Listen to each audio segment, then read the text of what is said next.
So glad to be here today. My name is Jacob Campbell. I'm with the Keller Science Action Center.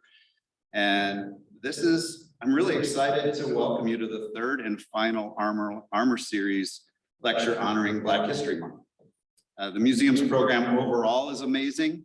And so I would encourage you to check out our BHM webpage to see events still upcoming. It's truly my honor to introduce our speaker today, Pasama Cole-Kweli, who is a PhD candidate in cultural anthropology at the University of Kentucky. Pasama was raised in Pembroke Township, 60 miles south of here, and homeschooled on her family's organic farm, where her passion for environmentalism was first nurtured. She moved to Chicago at 14 to live with her grandmother and attend Lincoln Park High School as an international baccalaureate student. After earning a bachelor's degree from the University of Tampa in 2016, she returned home to Pembroke and soon after joined our Keller Science Action Center team as a research assistant. She played an important role engaging young people in our quality of life planning process, which also led to her becoming the first crew leader for the Pembroke Hopkins Park Youth Conservation Corps, a program that is still going strong. At about that time, some of us began fanning the flames of Pasama's growing interest in anthropology. So you can imagine how thrilled we are that Pasama currently is an executive board member of the Association of Black Anthropologists and the co-editor of the Museum Anthropology Journal's special issue, Black Museum Anthropology. And we'll learn today about her dissertation research examining race, place, and the changing ecological relationship in the wake of the climate crisis in the US Southeast, where sea level rise, gentrification, and widespread land loss are rapidly transforming historic Gullah Geechee Sea Island communities. Pasama, your Field Museum family is so happy to welcome you here today.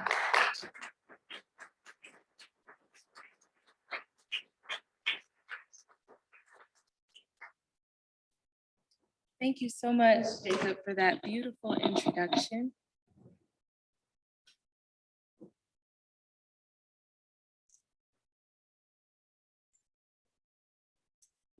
So good afternoon, everyone. My name is Pasama Cole-Kweli, and as Jacob mentioned, I'm a PhD candidate in cultural anthropology at the University of Kentucky. And it is my pleasure to be here today as a part of the Field Museum's Black in STEM lecture series. I would like to thank the Field Museum's Black History Month Planning Committee, my mentors, friends, families, and loved ones who have provided me with unyielding support, and everyone who took time to join us today in person and on the live stream. Thank you. And before we begin today's talk, I would like to start by grounding ourselves with a land acknowledgement and an understanding that we are standing on Native land. We are standing on land that has been stewarded by many indigenous groups for centuries, including the Three Fires Confederacy, which a part of is the Potawatomi tribe, who was very much so influential in my hometown, Pembroke Township, for caring for those lands. We are standing on lands in a building and an institution, as you see, that was built in 1921 by many hands. As we talk about today's talk, I really want us to start thinking about some of those things that might go unnoticed. What is the total life history of the land that we're standing on today? Who built the walls that we're seeing, and what is the stories of those people? And how do those stories tell us broader lessons about the relationships between people and place? I would like to acknowledge myself, as I will soon be sharing with you a little bit about my background. I would like to also acknowledge the other place that I'll be speaking about today, which is the Gullah Geechee Cultural Heritage Corridor. And in this moment, I would also like to pay tribute to the millions who've lost their lives in the transatlantic slave trade, to those whose names we know and those whose names we don't know, to those who were able to carry out generations living in the coastal southeastern United States, sustaining families that are still going strong today. We thank them and we remember them and we honor them. Ashe. So I'd like to start off also with talking about a little bit about my intellectual grounding as a scholar. I'm an environmental anthropologist and an environmental ethnographer. which means that I'm really interested in understanding the relationship between people and the natural world, and how different economic and environmental factors that are happening around them are changing those important ecological relationships that are rooted both in ancestral traditions as well as continuing life experiences. And some of the thought processes that are really important to shaping how I approach these questions as a scholar, decolonizing anthropology and methodologies, conversations that are happening in that realm that are challenging us to think about how historical erasure and injustice and inequality has impacted the way that we view and experience the world, as well as Black geographies, which a part of that is Black ecologies, understanding the incredible history of the African diaspora as well as the continent, how people's important contributions to our knowledge are rooted in many, many different political conversations. And something that's also been really important to me, and I want to give a special shout out to Dr. Frances Roberts Gregory, who introduced me to eco-womanism, African-American women in earth honoring faiths. And in that text, Dr. Harris speaks about the importance of eco-memory and how before you can do environmental justice work that is rooted in equity, you first need to reflect on your own journey and your own story. And so that's where I want to start with you all today. In the spirit of Sankofa, I want to go back so that I can go forward. And so here's a little bit about my eco-journey. I am the daughter of Kissimmee, who is the daughter of Winnie, who is the daughter of Katie, who is the daughter of Callie. My ancestors are descendants of sharecroppers, who are descendants of people who were enslaved in the state of Mississippi. And since I've done a little bit of genealogy work, I've also found out the state of South Carolina as well. These faces that you see are the reason that I stand here today. They are my inspiration. Listening to my grandma James talk about growing up when she was born in Pace, Mississippi on a cotton patch, and how despite navigating racial terrorism and injustice on a daily basis, when she closed her eyes in those cotton fields, she always felt so free. It is that joy that also drives my research, because in addition to being concerned with questions about equity, I'm also interested in understanding how people are able to be resilient and to really practice land sovereignty principles despite their context. Also, I want to give a special shout out to my grandpa Marvin, who drove his Mustang all the way from Chicago to the South Carolina Low Country in the summer of 2021 to hang out with me and have lunch in St. Helena Island. Shout out to Grandpa Marvin, he couldn't be here today. And so my family made the migration like many other Black families in Chicago from Mississippi to the city. They got here, and although they lived in urban Chicago, they always taught their children about the importance of land. And my parents, with that vision and with their own self-education, had the inspiration to move an hour and a half outside of the city of Chicago and to create an organic farm. And so that's where I was raised, and I was homeschooled. That's my mom holding some chicken of the woods mushrooms, which is one of my favorite treats. And that's me and her picking fields. I won't show you the other photo she sent me. Something, as much as I love farm and I deeply appreciate agriculturalism, it's not always pretty. It's rough. It's rough.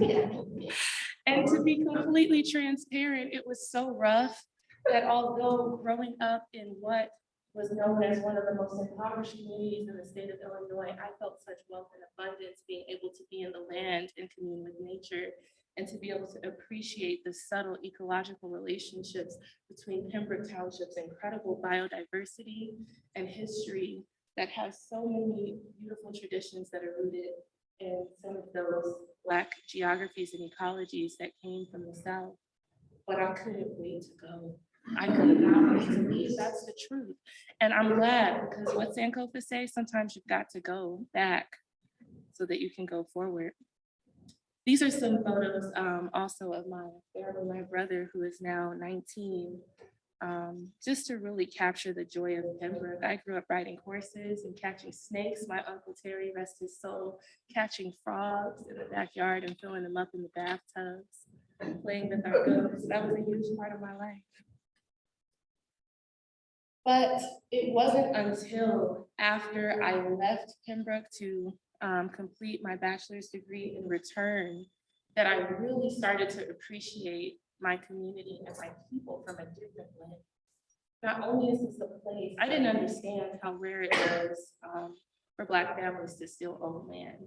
That was not something that I was aware of until I started to get that education. But I had the opportunity to return as a research assistant for the Science Action Center here at the Field Museum. Special shout out to my mentors, Dr. Cole-Kweli, Jacob Campbell, and many other familiar faces. I see Mark Bowman back there. So many people in this room today are the reason that I'm even able to be an anthropologist, and I'm very grateful for that. But this opportunity working with Alaka on the Urban Wellness Project allowed me to interview elders in my community and ask important questions about how we can use plants as medicine, about how what I thought was just a beautiful natural resource, an ecosystem is actually important for maintaining our everyday quality of life. Plants like I have on the table that elders in our community had intimate knowledge of how to use because of that ancestral practices and traditions that they gathered in the South and brought with them. I really started to reshape the way that I viewed my community with this knowledge moving forward, as well as the quality of life process report, which was an important multi-stakeholder experience that was a response to growing tensions between environmental conservationists and residents in my community who were being disenfranchised by large-scale land acquisitions, because at that point, environmental protection was not viewing people as a part of the ecosystem that was valuable to protect.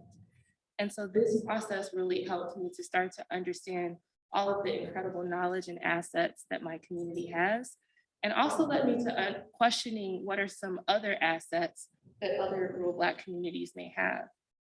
And so this taught me something that I did not learn in college, that protecting biodiversity and protecting ecosystems does not just start and end with the physical land. It extends to doing things like providing educational opportunities for youth so that future generations can learn about the importance of place and continue to steward their community. It also taught me that economic empowerment is essential for any community to sustain itself, but particularly rural communities of color who have been systematically disenfranchised. And so it really taught me a holistic perspective of sustainability. And that was something that inspired me to wonder how other communities across the United States and world that were similar to mine were responding to different changing economic and environmental contexts. Which brings me to my current field site, St. Helena Island, South Carolina. And if there's anybody on the live stream joining us from St. Helena, I love you and I thank you deeply for allowing me to be a part of your community. I first came to St. Helena Island when I was a child, and I was captivated by the Spanish moss that would hang on the trees. There's something that's so eerie, I really couldn't figure out how to write it ethnographically. And so I just brought you all some. So you're welcome to touch it and engage with it. But it is a place where Black families have literally been owning land since the land that I currently have the privilege of staying on has been in the same family since 1865. That is something that I can't even begin to wrap my head around to this day, that every day they work and wake up on the same land that has been able to sustain their family for generations. It is so powerful. St. Helena Island is a place where people like Harriet Tubman and Zora Neale Hurston and Martin Luther King came during some of the most pivotal times. In fact, Martin Luther King actually drafted his I Have a Dream speech right at the Penn Center, which was the first school in America for formerly enslaved African Americans. It was founded in 1862. And it's still standing today as a national landmark district, as well as an operating center that is rooted in sustaining both culture as well as the environment that sustains the culture.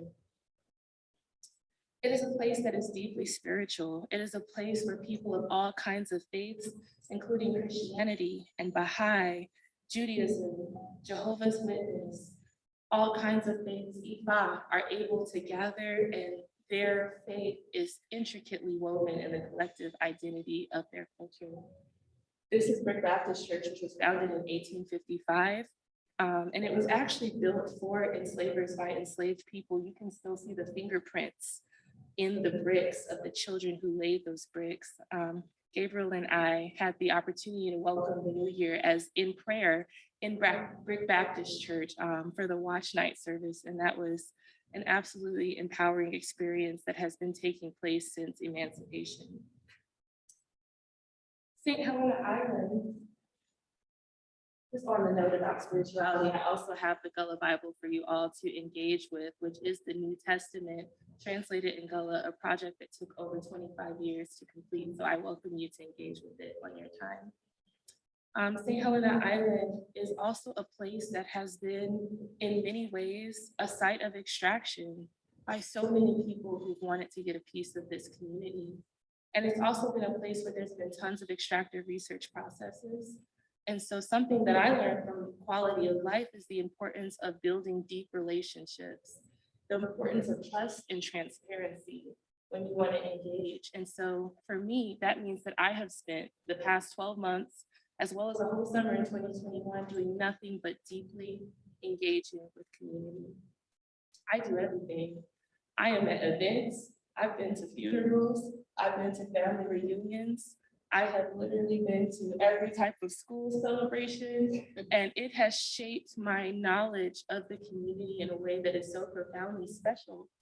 And so again, when I approach questions about what does it mean to have environmental sustainability in a place like St. Helena, it does not begin and end with just the physical landscape. It's about understanding the total relationships between people in place and how that place works to sustain people, but how those people work to keep that place going. Some of the images, Juneteenth celebration, my cousin Belinda, not my biological cousin, but she's my spiritual cousin. I also want to give a special shout out to the Culture and Community Program at the Penn Center, who are doing incredible things to keep that understanding of history and culture and justice alive through workshops like an indigo dyeing workshop that's up top. The cloth from the workshop is actually sitting on the table. And building these deep relationships has allowed me to make connections with residents that go beyond just a research and participant relationship. It's allowed me to hear beautiful stories like the stories of Miss Inez Miller. She's been living in St. Helena for over 60 years. And even though she is thousands of miles away from the place where my eco journey began, some of the things that she talks about are so similar to the elders whose feet I sat at Pembroke Township. She talks about the land being important for overall sustainability. She talks about how when the recession hit and when the pandemic hit, despite St. Helena being a place that hasn't always had a ton of economic resources, it is so wealthy in its coastal and natural resources that people knew exactly what to do. They knew how to gather things like pine needle, life everlasting, and mullein, all which are on the table in order to grow teas to protect themselves from viruses and illnesses, just as their ancestors have been doing for centuries. They know how to do things like fish and grow food, and they know the importance of sustaining this because this has what has allowed their people to survive, not just in St. Helena, but Gullah Geechee people throughout the entire coast. The Gullah Geechee Cultural Heritage Corridor, in fact, is recognized as a national heritage area because sea islands like St. Helena Island, as well as about 30 miles inland, have been maintaining a lot of their incredible traditions and ancestral knowledge about the natural world for centuries. Despite becoming a national heritage area in 2006 through an act of Congress, this place has not always been recognized, but is a place that has always been talked about for its rich language traditions and foodways. It is places where you can go and enjoy she crab soup and red rice, and you can see people weaving baskets out of sweetgrass to fan rice. And rice was one of the most lucrative resources to ever hit the United States. And in fact, a lot of the people who were enslaved in the Gullah Geechee Cultural Heritage Corridor were specifically targeted from the rice coast of Africa because of their deep environmental knowledge. And when they brought that environmental knowledge and engineering from from the coast of Africa to the United States and mixed it in through a creolization process with all kinds of indigenous processes from the Yemisi, from the Kusabo, and other indigenous groups that have also been there, it resulted in a powerful connection where people are inextricably linked to the lands in which they gather every day. Here's some images from different parts of the corridor. Although my research is based in St. Helena Island, I've had the opportunity to visit so many places from Edisto to Savannah, Hilton Head Island to Sapelo Island, which some of the images here are from. And one thing that has really rang true to me is that this is a living culture. This is a culture that is dynamic. And despite the fact that there may be many news articles that say things like this is a vanishing culture and these are the disappearing people, these are people who are working every single day to sustain themselves. St. Helena Island has one of the largest populations of Gullah Geechee descendants still living on it today. And there may be other sea islands that have less than 20 residents or less than 40 residents living on it. But as Mr. Ron Johnson said, on Sapelo Island, do not come here telling me one more thing about a dying people when we are here every day fighting to live. I want to give a special shout out to Sidecars as well as the Sapelo Solo organization, because they are both doing a ton of work for land justice and I deeply admire their work. Because Gullah Geechee people, again, that are stretching from all down the coast, from just past Wilmington, North Carolina, all the way through past St. Augustine, Florida, have been able to retain a lot of their deep ancestral traditions and practices. There's often a lot of conversation about isolation, that they were able to maintain their Africanisms due to being isolated on small sea islands. And a lot of scholars, especially Gullah Geechee scholars, have really pushed back on that language. Yes, Gullah Geechee people have been insulated in part due to some of their geography, but to say isolated really robs them of their agency. I really like to honor a Gullah Geechee author, Sarah Makeba Days, who's a queer Afrofuturist scholar who was born and raised in the Low Country, and I also deeply admire her work. And in her essay, Be Here Now, the South is a Portal, she writes that historically, the waters surrounding the Low Country did insulate us from areas where white people were the majority. They did not, however, isolate us from each other, our African origins, or the spirits we believed governed and protected us. We've been coming to the water since forever. In fact, close proximity to the water helped continue that spiritual and cultural transmission in ways we may not have been able to access otherwise. Access that is now systematically hindered by gentrification, tourism, development, private property, and no trespassing signs.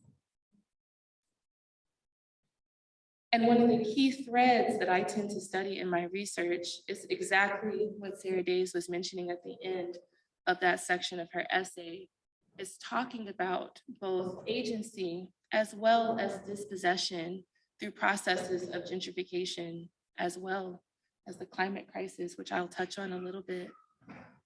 So as an environmental geographer, I immerse myself in community and I listen to many different conversations that are happening.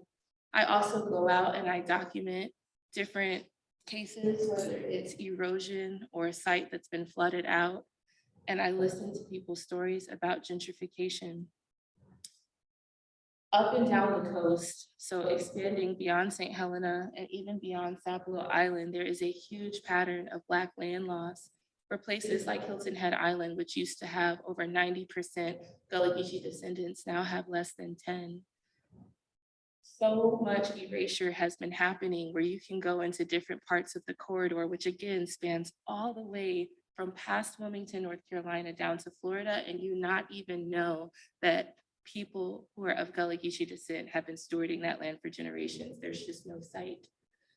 And so there is this double dispossession theory. Hardy, Hainan, and Bailey wrote a wonderful essay on this for Sapelo Island, talking about how saltwater Geechee folks have been very disenfranchised by both climate-driven environmental challenges as well as gentrification, which are separate in some sense in terms of processes of land dispossession, but they are so interrelated and they are impacting each other. So for example, a major issue that's often talked about in the corridor is heirs property. And I have some material about heirs property on the table, but talking about how even though land may have been in one family since the 1800s, if they continue to have heirs come after them and there is either not a formal will or there's not clear divisions of land, there's all kinds of ways that people can lose that land. There's also issues where people are working to fight very exploitive tax laws where every single year the taxes are increasing and people cannot afford to keep up with them. That happens a lot in Pembroke Township as well. And so this is an issue for a lot of reasons that is very close to me. And so at the same time, while people are combating losing land at rapid places to gentrification and losing land from tons of development projects that do not have any sort of positive economic benefits for African Americans rooted in true inequity, there's also all of these climate-driven environmental issues that are displacing people from their land as well. Things like ocean acidification and sea level rise and flooding and hurricanes that are becoming that are becoming more frequent and severe. I was trying to say intensified, you know. Yes, hurricanes that are becoming more intense and severe are also working to displace people from their land. And so while these processes may seem separate, they are all rooted in some of the same logics of racial capitalism. As an anthropologist, I read a lot of literature out of the anthropology of climate change and disaster, as well as other interdisciplinary literature that talks about how people of color are almost systematically denied access to disaster recovery resources. They are more likely to be exposed to more environmental risk and threats and less likely to receive benefits. There was actually a recent change by FEMA that just very recently, within the past year or two, started recognizing heirs property laws, because before, again, even if land has been in your family since the 1800s, if a hurricane comes through and damages your property to the point that it's unlivable and you would file a case to FEMA, they may not even recognize that as your land because you don't have formal documentation. And so that's actually been a recent law that has changed, and I'm very interested in my work in learning how that change will carry out and seeing how that will look in action.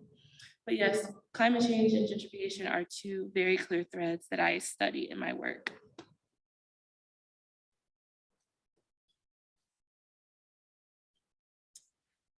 Which brings us to a very contentious situation that is happening in St. Helena Island as we speak. St. Helenaville, also known as Pine Island, but known to many, many local families as St. Helenaville, is a barrier island that is a part of St. Helena. It can only really be accessed through St. Helena, but it sits just behind.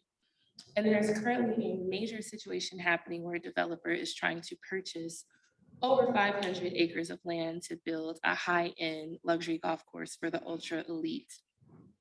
It is a case that I'm following quite closely because it is bringing up a lot of important conversations about what is sustainability.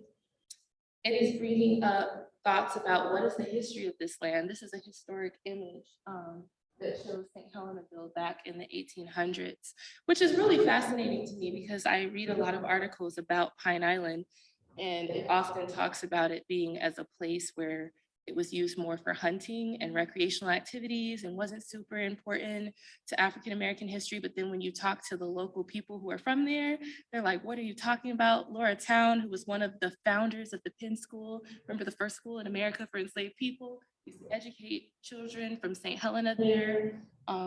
People were enslaved there. It was connected to Tom B Plantation. So again, there's all of this erasure, and that is another reason why I'm always encouraging us to think about what is the total life history of the land in which we stand on, because although we may not see it when we're in beautiful spaces like this, the land has stories. It has deep stories, and in those stories, we can find a lot of relevance to some of the issues that are happening today. And so the goal of the developer is to build a golf course. But the reason why I want to really bring it up is because it also is a major threat to St. Helena Island's cultural protection overlay. And the CPO is a very important legal agreement, a zoning law that has been established for over 20 years. And the CPO is one of the only zoning laws that protect a living people, right? So not just a place that is historic where people once were, but a place that is historic where people are still there, currently stewarding the lands. And I want to give a big shout out to the Sea Island Coalition that has been really helping to champion the fight to protect the cultural protection overlay, as well as the Penn Center that was in the Gullah Geechee corridor and the Coastal Conservation League, specifically the Conservation League, the Penn Center and the Sea Island Coalition were all a part of some of those early conversations that got this document into protection in the first place.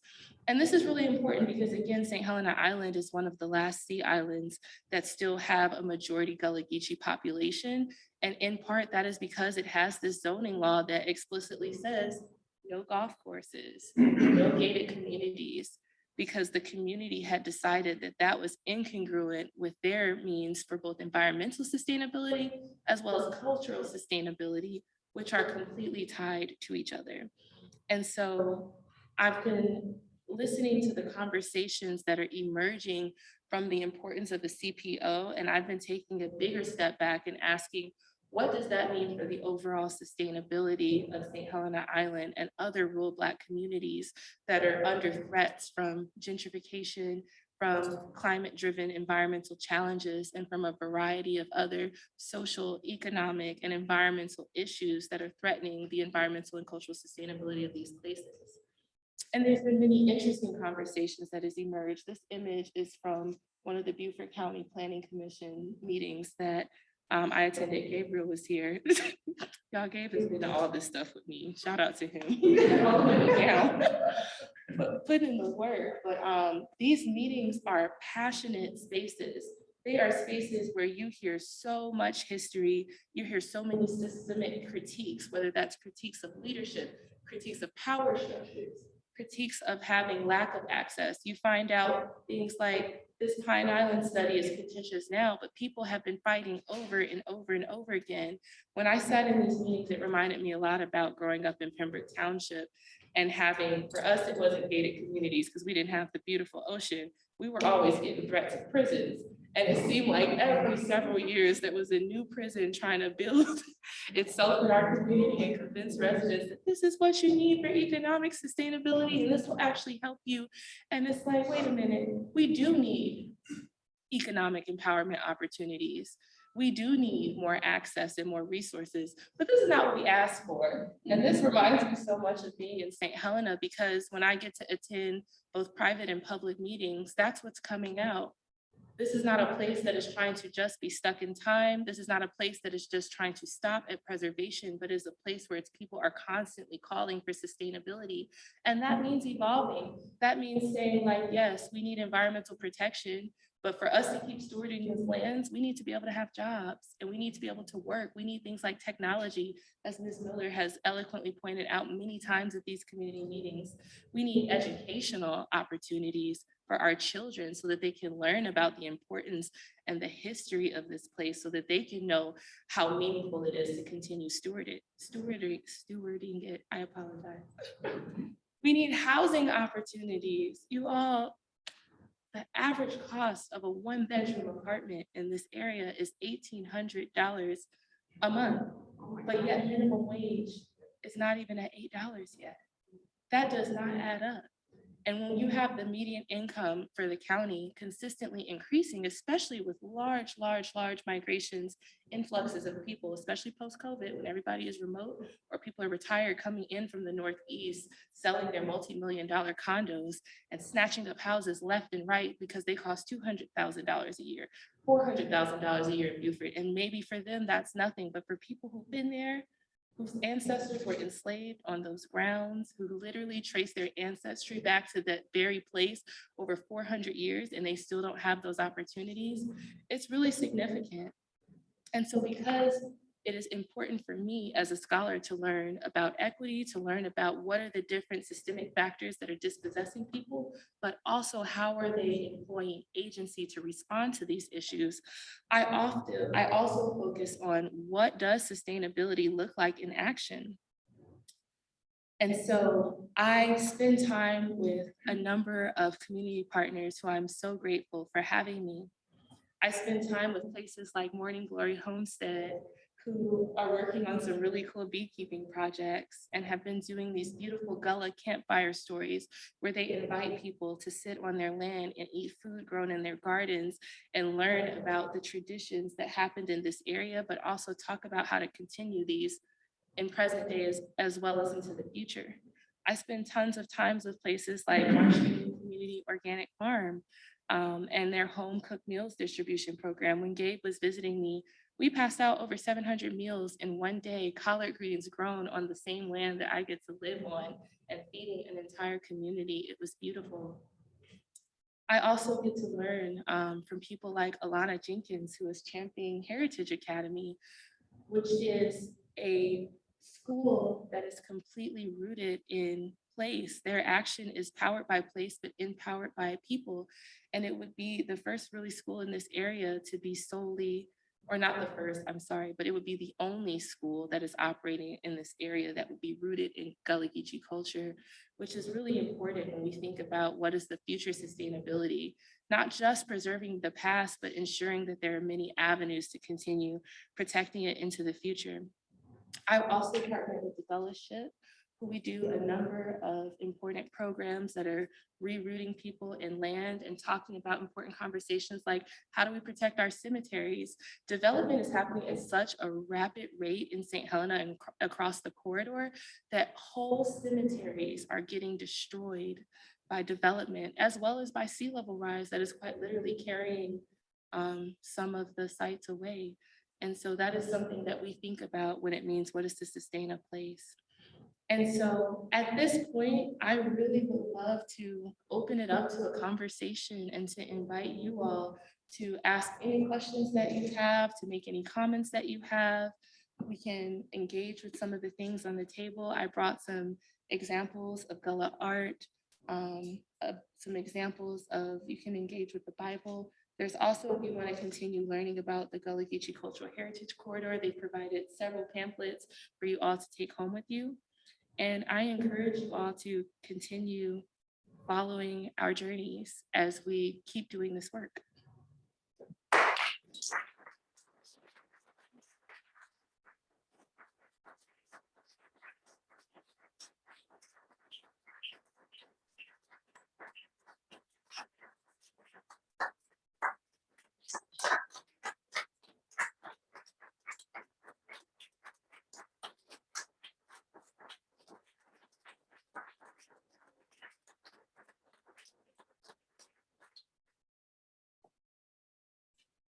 Thank you, Pasama. Truly a fantastic talk.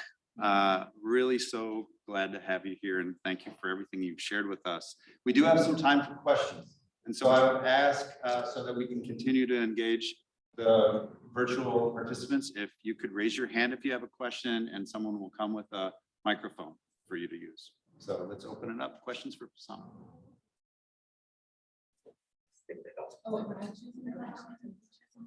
Please, why don't you run the The first hand I saw was my auntie Donna. Poor auntie. She got the mic though. I got a funny question, then I have a serious question. I'll take Now, both. that last slide, you had the person in the middle. Okay, that person in the middle, who? That looks like your dad. Who is that? You know what? That is not my father. That's not you? No, that's Mr. Tony Jones with Morning Glory Farm, who I always call my cousin Tony. And so I don't have any evidence that we're related by blood, but we're certainly related by spirit. Okay, from the back, that looks just like your That's dad. what or you your guys have a father. similar stride. Okay, now my serious question. because that- Yes. Well, first of all, let me say this. You speak so passionately that when you're talking, you always been soft-spoken, but we can feel what you're saying. One of the things that caught me was that, like the graveyard. Yes. Oh my God. So how how does that happen? And then what happens to all those bodies? And I mean, there's so many questions you can ask on that. So if you I can just know. speak on that, I appreciate it. Sure. So there have been a ton of residents who have been talking about the issues with preserving and protecting St. Helena Island's grave sites. And this is not an issue that is isolated to St. Helena, because I've heard of other places throughout the corridor who've talked about that. But it's just an ongoing issue. People like Queen Quet have spoke out about it. People like Ms. Sandra, also known as Sasa Boyd, who is the executive director of the Gullah ship, have spoken about it. It's an issue that people are working to address for many issues, whether that's through the historic preservation avenues, trying to get certain places protected, but there's just no official like legal laws that can protect. There are certain laws that say that you were supposed to have allow people to access their grave sites, because sometimes there may literally be like, whether it's a plantation or a new multi-million-dollar home that's built, and there's literally just like a grave site that is just straight back there. We've seen headstones that are hand-drawn because they are so old, like, I don't even know what they say, but they're beautiful. But yes, so that's, I don't have an answer for that, but it's one of the many issues that need action. So I encourage you all, as you hear different things that are inspiring in the talk, please do some research. I promise there's an organization that needs assistance. So find out how you can get involved with that. Yes. I just had a question. How far is this Tybee Island from? Is that part of the corridor? It's absolutely a part of the corridor. So Tybee Island's right outside of Savannah, Georgia, and that's about 45 minutes to an hour from St. Helena, Savannah, Georgia is, and Tybee Island is just off of Savannah. But it's very much a part of the corridor. Thank you. Hi there. Hi. So I can really appreciate the parallel to Pembroke and fighting off all the prisons and stuff like that. And I know personally, your mother knows personally, the energy that took. It's exhausting. Yes, fortunately, we were successful. Mhm. So my question is, given the complexity of the situation and we weren't fighting climate change, well, to a degree, but given all the various angles that the degradation is coming from, do you see any solutions on the horizon? And what is the mood and the tone of the municipalities that are in power? Helpful, anti, or what? The last question will be the most contentious to answer. But yes, people are literally fighting multiple different layers of dispossession and processes of marginalization, which is why I balance it out by very much so focused on both what are all of the threats to environmental and cultural sustainability, which are very much so linked, because again, you cannot, people make place, and as if there's anything that Pembroke, as well as St. Helena, has taught me, is that to really protect biodiversity, you also have to protect the people who are very much so a part of the ecosystem who stewards those lands. I'm really inspired and hopeful by a lot of the action that I've seen, but truthfully, a lot of the answers will come out during my interview stage. And so again, because that quality of life process taught me how important it was to first build relationships and then kind of go deeper into the research process, I've actually only since the beginning of this year started interviews. And so basically over the next 6 months, I'll be doing deep interviews with different community members to find out what their more detailed thoughts are around some of these issues, because they are living it every day. And you're right, people are tired.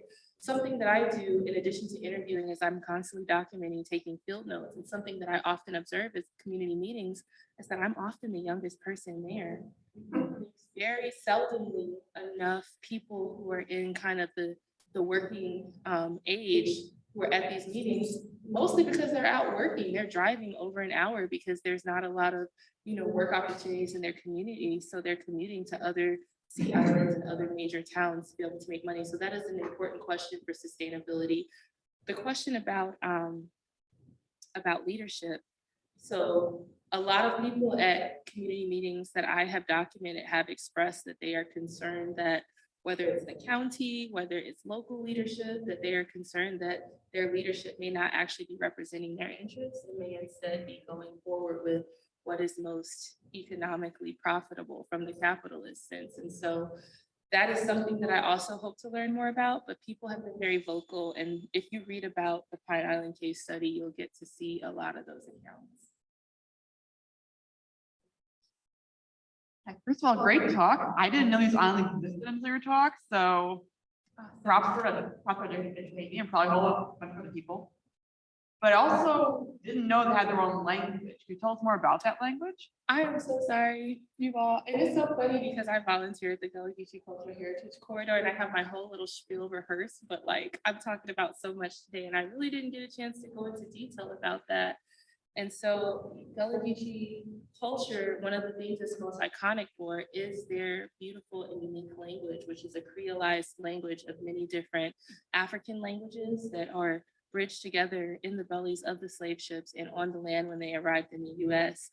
And it also has a lot of English built into it. And so if you're interested in reading what it looks like, this Bible is a great example, but there's also many amazing storytellers and speakers who you can find online if you would like to hear some Gullah. But that is another example of one of those points of contention because Gullah Geechee language has become something that is really popularized and sensationalized now, but people used to get discriminated for speaking their own language. Not long ago, many of the elders who I speak with who are literally in their 60s and 70s talk about how they couldn't speak Gullah to get if they wanted a job, or they couldn't speak Gullah in school. And it's also something that Marshview Community Organic Farm, who I have a beautiful necklace and earrings that are on the table. You can see those are made by some of the Gullah youth who are in their after school program as a fundraiser. And I think the name of the student who made the necklace is actually on the necklace, which is really beautiful that you get to see that. So shout out to that program. But they talk about the fact that because Gullah is still spoken in the home, even if you don't hear it as much outside, it does still cause points of disconnect in the education system because all educators are not educated to know that this is an actual language and they see it as like broken English or improper, slang, and children are demonized rather than nurtured, that it's something to continue. So that's one of the many cultural traditions that are in many ways under threat. How do you spell that language? Gullah. So some people, Gullah Geechee is kind of like the full identity, but some people may identify as Gullah or as Geechee. We have it on the pamphlet. It's usually spelled G-U-L-L-A-H, and then Geechee is usually spelled G-E-E-C-H-E-E. And I say usually because every once in a while you'll see a Geechee sign that has an I-E in it. I'm not here to say which spelling is right or wrong. You're welcome to ask the residents who identify as Geechee how they prefer to spell that, but yes. Thank you. In St. Helena, ooh, another place where it's just like Pembroke, St. Helena Island actually only has an elementary school on it. That's another reason why schools like Sea Island Heritage Academy, which is working to open hopefully soon, are so important because a lot of kids have to leave the island and go into other parts of Beaufort City where people may not have as much familiarity with the culture. There's a high turnover for a lot of teachers that are coming from other places around the country, and they may not necessarily be as exposed. And so, yes, that's very much so like my hometown, where we also only have an elementary school. Yes, and that's for St. Helena. Well, St. Helena, there's a few neighboring towns where you can drive a little bit closer, but for some sea islands like Sapelo Island, Defusky Island, and other places throughout the corridor, especially if they don't have a bridge, you may have to take a ferry to get to school every day.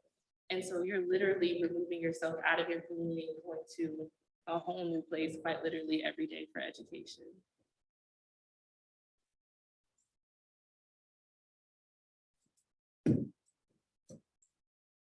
Hi, thanks for your talk.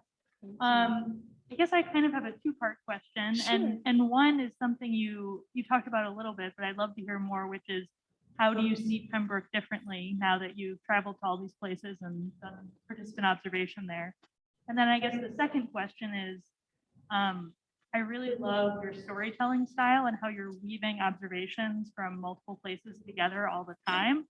And I'm thinking ahead to your dissertation and wondering, is it going to be about multiple places at the same time, or like, is it about both your home and the place that you visited simultaneously? And have you started to like think about how you'll structure that? Yes. No pressure. Thank you for your question, Lex. I appreciate it. So the first question, and how do I view Pembroke differently? Through my experiences, as well as through a lot of the literature that I'm reading, I'm really changing my idea of what it means to value a place and a people, and understanding that just because you may not see things as looking a certain way, or places may not have a lot of economic resources, that they are deeply valuable in terms of the knowledge that they possess, the expertise they possess, as well as the histories and the legacies that they are continuing on. And so I value Pembroke because, first of all, I am so proud of my family to say that I come from a family that owns land. That's incredible. And not a lot of people have that opportunity. And so I definitely think about Pembroke will always be my inspiration for wanting to understand the ecological relationships that are forged in rural Black communities. And ultimately, in the future, I would hope to continue writing and researching and celebrating the stories of rural Black communities in the United States and around the world. For my dissertation is going to be definitely based in St. Helena. And I imagine, look, I haven't written it yet. I've been envisioning myself talking about St. Helena as an entry point, because Beaufort County is such a point of political activism, it's such a point of action, and it's such a place where you can see so many different efforts to fight both threats as well as to sustain their agency in many different ways. And so for me, it was an ideal site. With that being said, I definitely want to position St. Helena Island within the rest of the Geechee Cultural Heritage Corridor, as many issues that are happening in St. Helena are happening across the corridor. And so while I'll be focusing my deep ethnographic work in St. Helena, I'll also be referencing other places throughout the corridor. So North Carolina, South Carolina, Georgia, and Florida, because I've heard so many instances of things happening in Georgia, in North Carolina, as well in Florida, that I'm like, oh, we see that in St. Helena as well. And so then that becomes this is no longer an isolated incident. This is actually a much larger problem. And then in terms of my personal connections for the dissertation, I always believe that the personal is political. And so I will absolutely be starting the beginning of my dissertation with my eco journey. And so there will not be very many things that I write that don't have any connections to Pembroke, because that's where my story begins. But I definitely can see this dissertation being a launching point for a conversation about rural Black places that go beyond the corridor. Very good.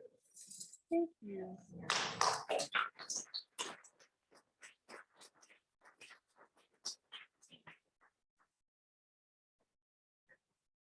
All right. I'm just wondering for clarification, what's the demographic profile in terms of, you talked about younger working age people having to commute to work, but also are young people just flat out leaving the islands, or are they fiercely determined to stay? How is that working out? Yes, so I truthfully do not currently have a complete demographic breakdown in terms of age. It's not something that I've been able to locate, because the county certainly has certain statistics, but I think the more you learn about a community, the more you learn that it's sometimes different than statistics report. And so I'm hoping to get a better idea of the exact age demographic, but what I can tell you is that people are constantly talking about the outmigration of youth, in part because the area does not have enough economic opportunities, enough housing opportunities. It was incredibly difficult for me to even find housing opportunities, and I have a job that is literally remote, and I can just be immersed in a space, which is very different from people who have to get their economic resources elsewhere, and then also have to be able to find somewhere to live, which is another reason why like heirs property comes into play. There's a lot of different laws and sanctions that says you can only have so many people with so many structures on a parcel of land, and then you start to realize, that seems very targeted by this language, that now you're attacking what are important groups known as family compounds, that are sites where people are able to share resources. Practices that they've been using to protect each other for housing and sharing resources are not always possible with some of these laws that are incongruent. So I don't know the exact demographics. I'm learning more through working with some of the community organizations, but it's kind of hard to meet some of the younger demographics, and it's something that I'm actively working to do. Thank you. Yes. Well, this is not a question, but I'm so proud of you. It's so good to see your complexity that you're holding in your research and your approach and methodology and the innovations you're bringing. So I just wanted to say that. And also I think to your point about what's hopeful is, I think it's a recent legislation, but all of the cultural heritage corridors are now getting a lot more funding than they had, and I think stable funding. So I understand that Gullah Geechee corridor just got $1 million, whatever, allocation from the federal government. It's not enough, but it's better than what it was. It was like $300,000.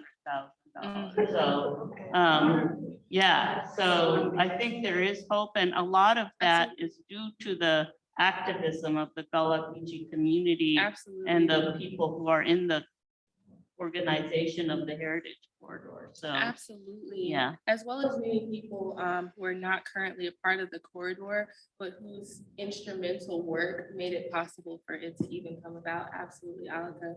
And the corridor itself actually just had its grand opening at the end of last year, and it just opened its temporary exhibit at the beginning of this year on Black History Month. I was there on the first day. So if you're ever at the Gullah Geechee Cultural Heritage Corridor on Wednesday afternoons, I am your exhibit interpreter. Come talk to me. I'm happy to share some things that I'm learning. It's in Beaufort, so right outside of the island. And it's beautiful. The executive director is Victoria Smalls, who's a powerful force in the community who you all can read about. Absolutely. And so there's some information on the table about it. Well, we can't wait to read your dissertation. And thanks for being here, and thanks to everyone for joining. One last round of applause for Pasama.